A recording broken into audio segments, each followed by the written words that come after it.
And now, your Midday Ark-La-Miss news update. Good afternoon. Thanks for tuning in to NBC News Daily. I'm Randy Stone with your Midday Ark-La-Miss update. In a crime alert, a woman in Ruston reported that on March 21st, the father of her child, 26-year-old Latorio T. Davis from Arcadia, forced his way into her home and grabbed her by the neck.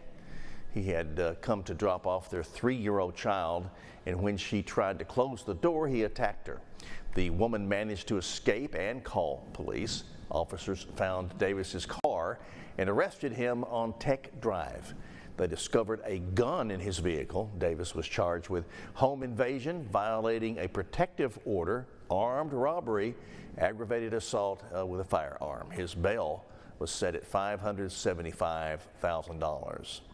Now the news from the Arkansas Capitol. A bill to add audio recording devices in locker rooms across Arkansas is making its way through the legislature. This comes just 6 months after Working For You uncovered several reports of bullying among Quiltman football players. The bill, referred to as Eli's Law, would require all public and charter schools to install audio recording devices in all the locker rooms and changing rooms on campus. It would also require school districts to keep those recordings for the remainder of the school year. 2 Arkansas mothers say their sons were harassed and physically assaulted in the Quiltman locker room. Both claim the district didn't do its part to take care of their children and called for a change in the way incidents were reported. The bill now sits in the House Education Committee.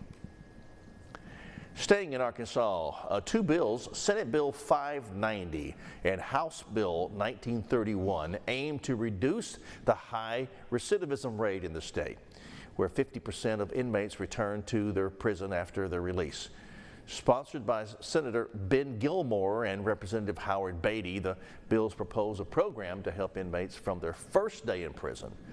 This program will include education, rehabilitation, and reentry services in partnership with various organizations.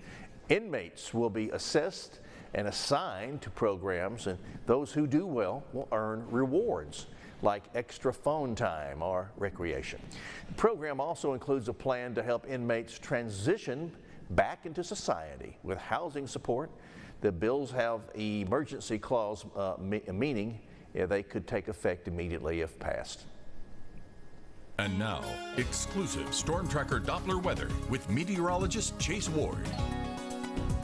Clouds will continue to increase as we head later on into the afternoon hours. We'll see that sun-cloud mixture, but they'll be increasing overnight as these winds will be picking up, becoming breezy out of the south as we see that warm, moist air keep flowing in. It started off nice this morning, and then by tomorrow it's going to be warm and humid. Prior to our frontal boundary, it's going to be arriving for tomorrow evening around 5-6 o'clock. We're expecting a chance for severe weather popping up mainly in southern Arkansas, but it could stretch as far south into El Dorado, into Ruston along the I-20 corridor to the west. And then as we go into Thursday morning, there's probably still be a few storms lingering as they kind of exit to the northeast, but that frontal boundary is going to hold out, and we can still see more around for severe weather for Thursday evening. So tonight, low of 70 degrees in Monroe, might see some upper 60s in Arkansas. Winds stay breezy, and then for tomorrow, temperatures will reach into the mid-upper 80s. Very warm, and it's going to be humid, and that's going to give us a chance for that severe weather up to the north, and again, we could see it again for Thursday. By Friday, a few storms linger, then another round of unsettled weather continues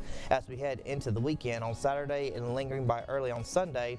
Later on next week, we'll start to see some clearing conditions. Monday and Tuesday, sunshine will return, and temperatures are expected to cool down a little bit to the mid and upper 60s, lows falling back to mid 40s.